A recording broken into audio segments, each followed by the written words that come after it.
ओम शांति। आज बाबा के 19 अक्टूबर 2020 के साकार मधुर महावाक्य हैं। एक नज़र कल के अव्यक्त महावाक्यों पर। हम सब ने कल बहुत सुंदर अभ्यास किया कि मैं बाबा की छत्र छाया के नीचे हूँ। ये बाबा की शक्तियों की छत्र छाया हमें निर्विघ्न बनाती है। यही छत्र छाया है जिसमें रहते हम आनंद की अनुभूति करते हैं। साथ साथ भाग्य की स्मृति बाबा ने हम सबको दिलाई कि हम पद्मा पदम भाग्यवान आत्माएं हैं।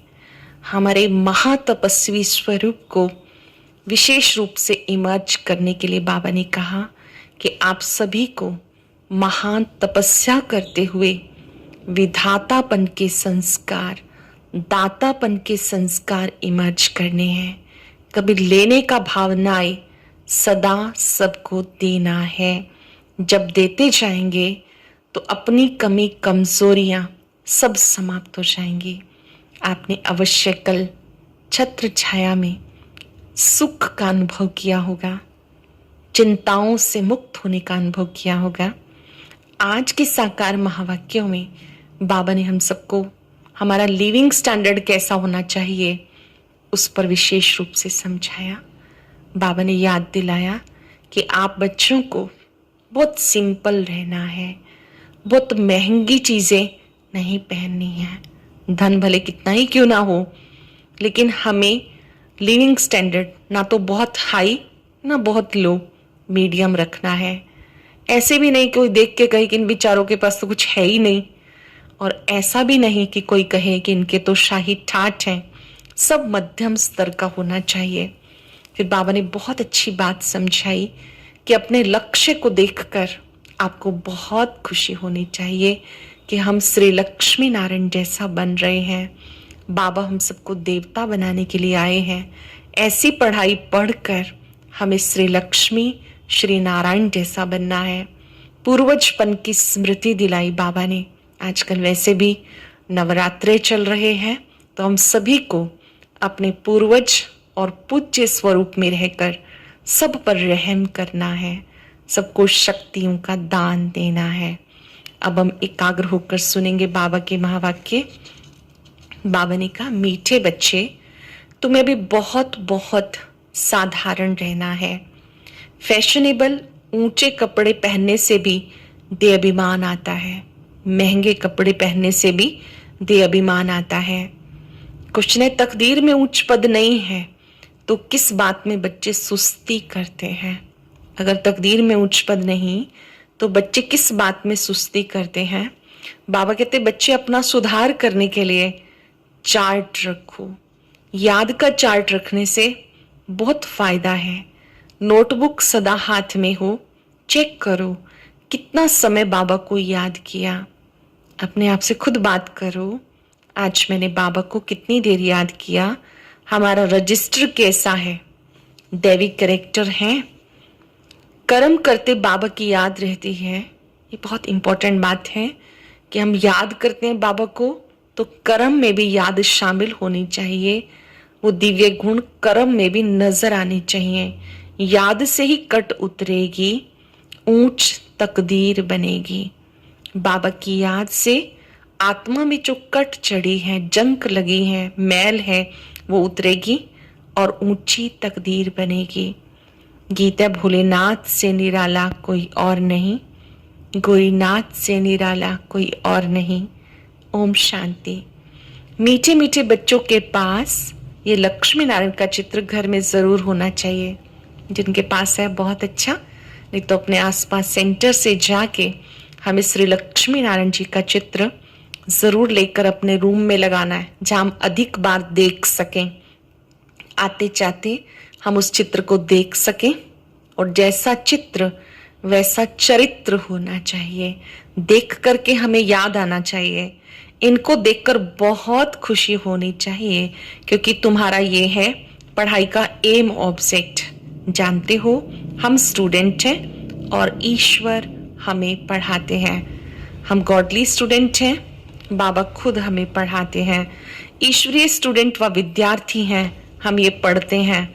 सबके लिए एक ही उद्देश्य है, इनको देखते हुए बहुत खुशी होनी चाहिए। अपने आप से पूछ लेंगे, जब हम इस चित्र को देखते हैं तो हमें खुशी होती है, अंदर से मन गदगद होता है कि हम ऐसा बन रहे हैं। गीत भी बच्चों ने सुना, बहुत भोलानाथ है। कोई कोई शंकर को भोलानाथ समझते हैं, फिर शिव और शंकर को मिला देते हैं। अब तुम जानते हो, शिव ऊंच ते ऊंच भगवान, शंकर देवता, दोनों एक कैसे हो सकते हैं। ये भी गीत में सुना कि भक्तों की रक्षा करने वाला, जरूर भक्तों पे कोई आपदा है। हम सब ने बात समझी है कि शिव अलग है, शंकर अलग है। शिव रचयिता हैं, कल्याणकारी हैं, हम सबके पिता हैं, शंकर देवता हैं। बाबा ने कहा कि जब कहते हैं भक्तों की रक्षा करने वाला, जरूर भक्तों पे कोई आपदा है। 5 विकारों की आपदा सबके ऊपर है। भगत भी सब हैं, ज्ञानी किसको नहीं कहा जा सकता। ज्ञान और भक्ति बिल्कुल अलग चीज है। जैसे शिव और शंकर अलग है, जब ज्ञान मिलता है फिर भक्ति नहीं रहती। तुम सुख धाम के मालिक बनते हो, आधा कल्प के लिए सदगति मिल जाती है। एक ही इशारे से तुम आधा कल्प का वर्षा पा लेते हो। देखते हो भक्तों के ऊपर कितनी तकलीफ है, ज्ञान से तुम देवता बन जाते हो। फिर जब भक्तों पर भीड़ होती है, दुख होता है, तब बाबा आते हैं। जब भीड़ पड़ती है, दुख आता है, तब बाबा आते हैं। बाबा समझाते, ड्रामा अनुसार जो पास्ट हुआ सो रिपीट होना है। फिर भक्ति शुरू होती तो वाम मार्ग शुरू होता, अर्थात पतित बनने का मार्ग। उसमें भी नंबर 1 है काम, जिसके लिए कहा जाता काम पर जीत पाने से तुम जगत जीत बन जाएंगे। वो कोई जीत थोड़े ही पाते हैं। रावण राज्य में विकार के बिगर कोई का भी शरीर पैदा नहीं होता। सत्युग में रावण राज्य होता नहीं। वहां भी अगर रावण होता तो बाकी भगवान ने राम राज्य स्थापन करके फिर क्या किया। बाप को कितना ओना रहता कि हमारे बच्चे सुखी रहें। बाबा को कितना संकल्प रहता है कि मेरे बच्चे सुखी रहें। धन इकट्ठा करके बच्चों को दे देते हैं कि सुखी रहें, परंतु यहाँ तो ऐसे हो नहीं सकता। यह ही दुख की दुनिया। बेहद का बाप कहते, तुम वहां जन्म जन्मांतर सुख भोगते आएंगे, अथाह धन मिल जाता है। सतयुगी दुनिया में अथाह सुख होता है, अथाह धन मिल जाता। 21 जन्म वहां कोई दुख नहीं होगा, दिवाला नहीं मारेंगे। ये बातें बुद्धि में धारण कर आंतरिक खुशी रहनी चाहिए, अंदर से ही बहुत खुशी रहनी चाहिए। तुम्हारा ज्ञान और योग सारा गुप्त है, स्थूल हथियार आदि कुछ नहीं। बाबा समझाते ये ज्ञान तलवार। उन्होंने फिर स्थूल हथियार निशानियां देवियों को दे दी। आजकल नवरात्रे चल रहे हैं ना, देवियों के हाथ में अस्त्र शस्त्र दिखाते हैं, साथ में पैर के नीचे असुर भी दिखाते हैं। ये ज्ञान के अस्त्र शस्त्र हैं और अपनी आसुरी वृत्तियों को पहले ज्ञान योग से खत्म करना है। बाबा ने कहा ये स्थूल हथियार निशानियां देवियों को दे दी। शास्त्र आदि जो पढ़ते हैं वो लोग कभी ऐसा नहीं कहते ये ज्ञान तलवार है, ज्ञान खड्ग है। ये बेहद का बाप ही समझाते हैं कि जो कटारी दिखाई है ये ज्ञान की कटारी है, ये ज्ञान की तलवार है। जो चक्र है वो स्वदर्शन चक्र है। इनका अर्थ बाबा ही समझाते हैं। वो समझते शक्ति सेना ने जीत पाई तो जरूर कोई हथियार होंगे। बाप आकर ये सब भूले बताते, ये तुम्हारी बात बहुत ढेर मनुष्य सुनेंगे। विद्वान आदि एक दिन आएंगे, विद्वान आदि वो भी सब आएंगे। बेहद का बाप है ना। तुम बच्चों को श्रीमत पर चलने में ही कल्याण है, तब देह अभिमान टूटेगा। जब बाबा की श्रीमत पर चलते रहेंगे तो देह अभिमान टूटेगा। इसलिए साहूकार लोग आते नहीं। बाबा कहते देह अहंकार छोड़ो। अच्छे कपड़े आदि का नशा रहता है। तुम अभी वनवाह में हो, अभी जाते हो ससुर घर, वहां तुम्हें बहुत जेवर पहनाएंगे। यहाँ ऊंचे कपड़े नहीं पहनने। सतयुग में तो सब कुछ मिलेगा। यहाँ बाबा कहते आपको महंगी महंगी चीजें नहीं पहननी। बाबा कहते बिल्कुल साधारण रहना है। जैसे कर्म मैं करता हूं बच्चों को भी साधारण रहना है, नहीं तो देह अभिमान आ जाता है। वो सब बहुत नुकसान करता। जानते हो हम ससुर घर जाते हैं, सतयुगी दुनिया के लिए कह रहे हैं बाबा। वहां तुम्हें बहुत जेवर मिलेंगे। यहाँ तुम्हें जेवर आदि नहीं पहनने। आजकल चोरी आदि कितनी होती, रास्ते में डाकू लूट लेते हैं। दिन प्रतिदिन हंगामा आदि ज्यादा बढ़ता जाएगा। इसलिए बाबा कहते अपने को आत्मा समझ मुझे याद करते रहो।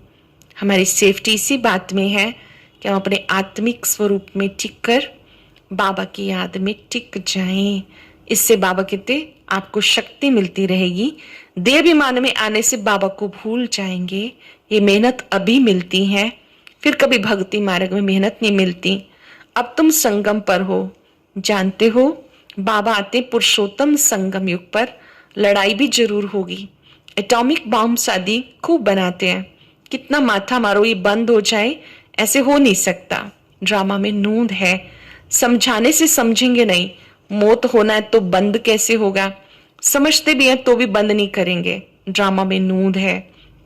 बाबा ने कही बॉम्ब शादी बनने की भी ड्रामा में नूंद है। यादवों कौरवों को क्लास होना ही है। यादव है यूरोपवासी, उनका है साइंस घमंड जिससे विनाश होता है, फिर जीत होती है साइलेंस घमंड की। तुमको शांति घमंड में रहना है, अर्थात शांत स्वरूप में रहना है। एक तरफ साइंस, एक तरफ साइलेंस। बाबा कहते आपको तो बहुत साइलेंस में रहना है। बाबा को याद करो, डेड साइलेंस। करेंगे कुछ सेकंड अभ्यास। मैं एक शांत आत्मा हूं। शांति मेरा स्वधर्म है।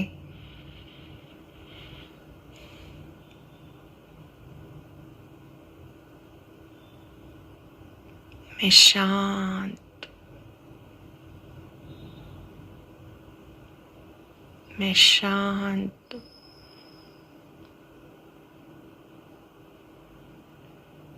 बाबा ने कहा यह है डेड साइलेंस। हम आत्मा शरीर से न्यारी हैं। शरीर छोड़ने के लिए जैसे हम पुरुषार्थ करते हैं, ऐसे कभी कोई शरीर छोड़ने के लिए पुरुषार्थ करते हैं क्या? करते हैं? बाबा पूछ रहे हैं ऐसे कोई शरीर छोड़ने के लिए पुरुषार्थ करता है क्या? सारी दुनिया ढूंढ के आओ, कोई है जो बोले हे आत्मा अब तुम्हें शरीर छोड़कर जाना है, पवित्र बनो, नहीं तो फिर सजा खानी पड़ेगी। सजा कौन खाते हैं? आत्मा। उस समय साक्षात्कार होता है कि तुमने ये पाप किए। एक बार चित्र बनाएंगे, जब हम संसार से जा रहे होंगे तो हमारे सामने पूरी हमारे जीवन की जो रील है वो घूमने लगेगी, और उस समय हमने क्या क्या किया वो सब हमारे सामने आने लगेगा। बाबा कहते साक्षात्कार होगा कि तुमने ये पाप की, अब खाओ सजा। उस समय फील होगा जैसे जन्म जन्मांतर की सजा मिल रही है, इतना दुख भोगना, बाकी सुख का बैलेंस क्या रहा। बाबा कहते भी कोई पाप कर्म नहीं करो, अपना रजिस्टर रखो। हर एक स्कूल में चाल चलन का रजिस्टर रखते हैं। एजुकेशन मिनिस्टर भी कहेंगे भारत का कैरेक्टर ठीक नहीं है। बोलो हम लक्ष्मी नारायण जैसे कैरेक्टर बनाते हैं। ये लक्ष्मी नारायण का चित्र सदा हाथ में होना चाहिए। ये हमारी एम ऑब्जेक्ट है। हम ऐसा बनते हैं, याद रहे, हम ऐसा बनते हैं। इस आदि सनातन देवी देवता धर्म की हम स्थापना कर रहे हैं श्रीमत पर। यहाँ चाल चलन को सुधारा जाता। तुम्हारी यहाँ कचहरी भी होती है, सब सेंटर्स पर बच्चों को कचहरी करनी चाहिए।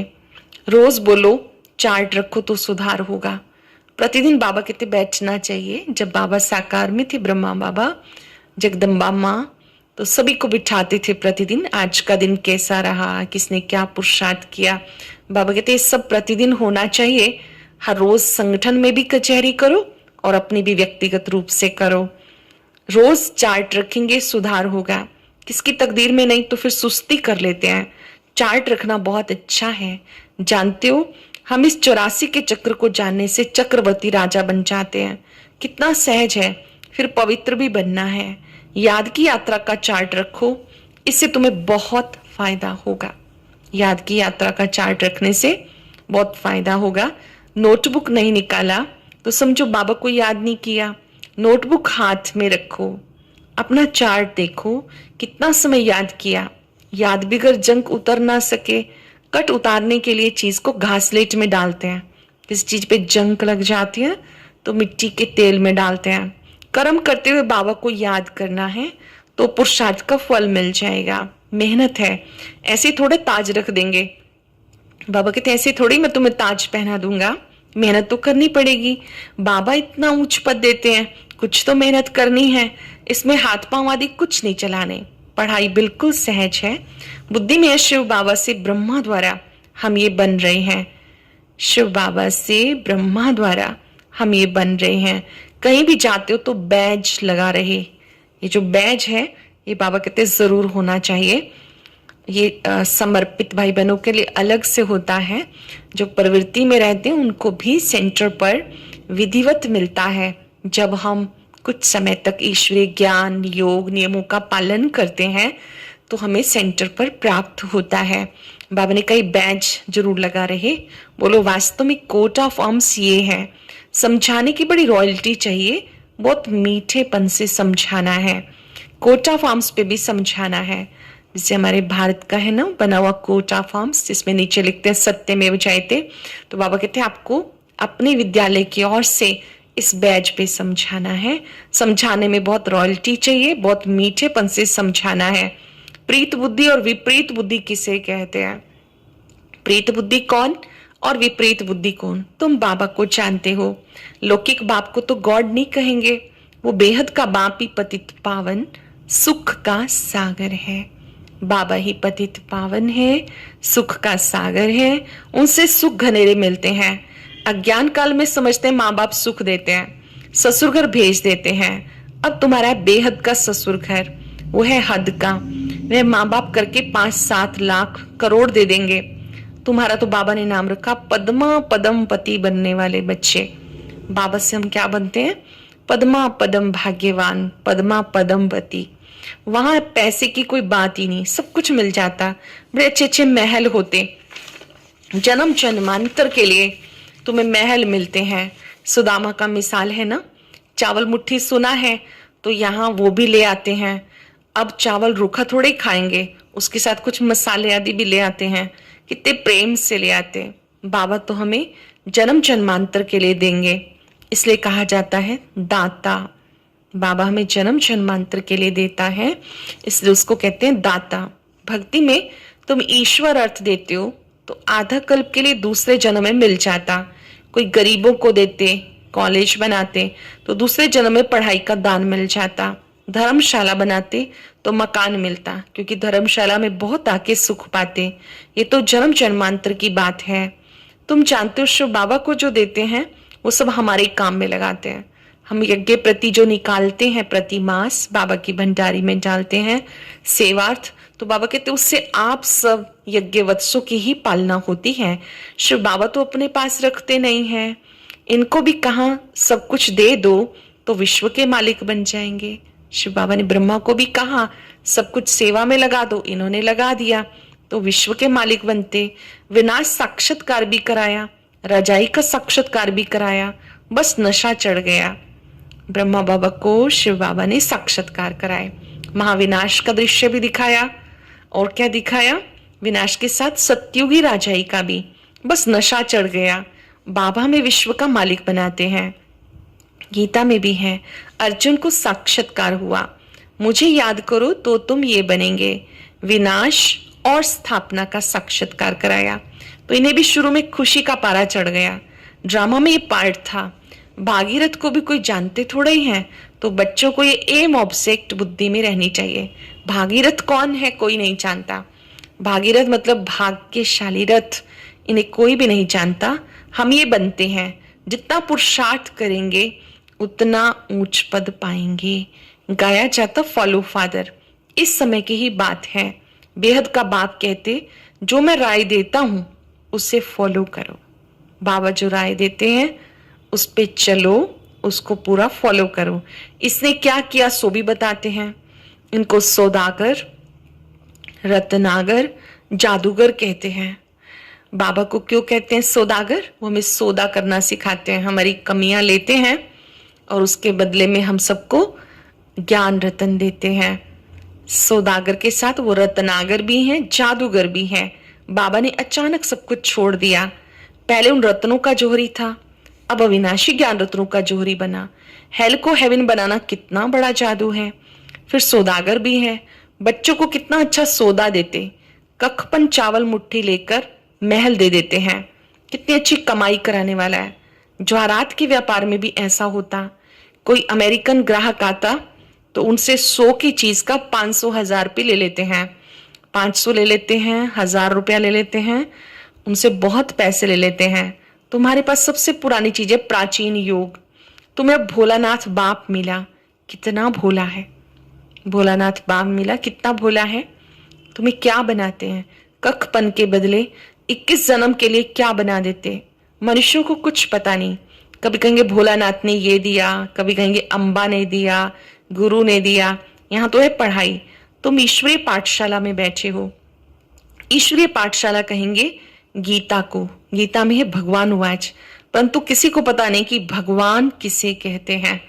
कोई से भी पूछो परम पिता को जानते हो, वो है बागवान। तुम्हें कांटों से फूल बना रहे हैं, उनको गार्डन ऑफ अल्लाह कहते हैं। बाबा को स्वर्ग का रचयिता कहते हैं। अब तुम बच्चे जानते हो हम सतयुगी दुनिया में जा रहे हैं। बाबा कहते हैं इन गीतों आदि की भी ड्रामा में नूंद है। कोई कोई गीत बहुत अच्छे होते हैं, जब तुम उदास होते हो तो गीत बजाओ, फिर तुम्हें खुशी होगी। रात की राही थक मत जाना, बहुत ही सुंदर गीत है। रात की राही थक मत जाना, सुबह की मंजिल दूर नहीं। अब रात पूरी होती है, मनुष्य समझते जितना भक्ति करेंगे उतना भगवान जल्दी मिलेगा। हनुमान आदि का साक्षात्कार हुआ तो समझते भगवान मिला। बाबा कहते साक्षात्कार आदि भी ड्रामा की नूंद है।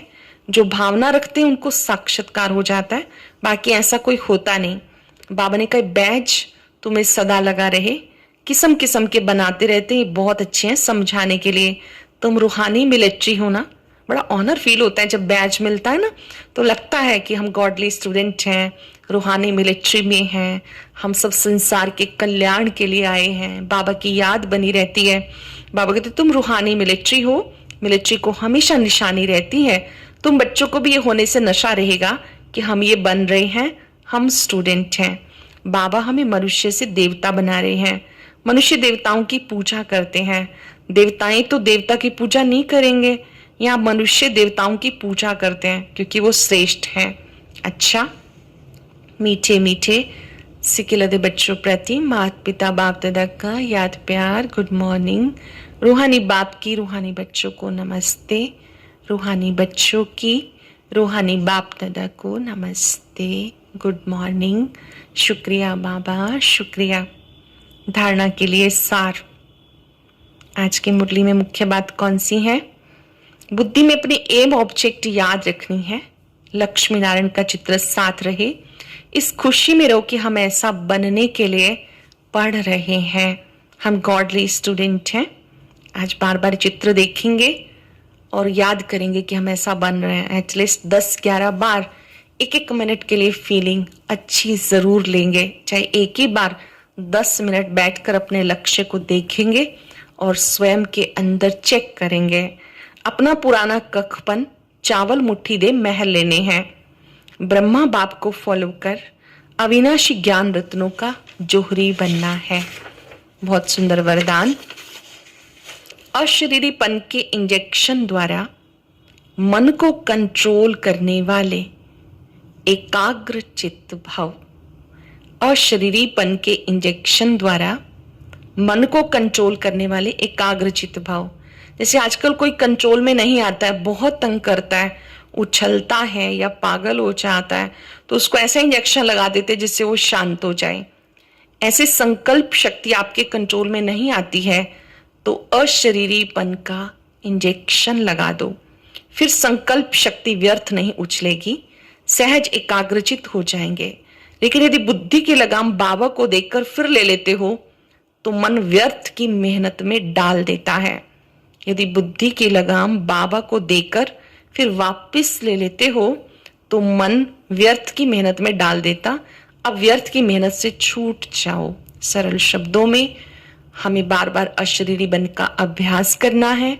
इस अभ्यास के द्वारा हम व्यर्थ संकल्पों पर कंट्रोल कर लेंगे, समर्थ संकल्प चलेंगे, सहजी एकाग्र हो जाएंगे। स्लोगन अपने पूर्वज स्वरूप की स्मृति में रहे, सर्वात्माओं पे रहम करो। हम पूर्वज पूज्य आत्माएं हैं, इस स्वमान में रहकर सब पर रहम करो। अभी एकाग्र हो जाएंगे, याद करेंगे मैं पूर्वज और पूज्य आत्मा हूं। विश्व की सभी आत्माओं को सच्चे दिल से, शुभ भावनाओं से ज्ञान युक्त रहम करना है। ओम शांति। आज की अव्यक्त मुरली जरूर सुने। उसके लिए ऊपर दिए गए बॉक्स को टच करें।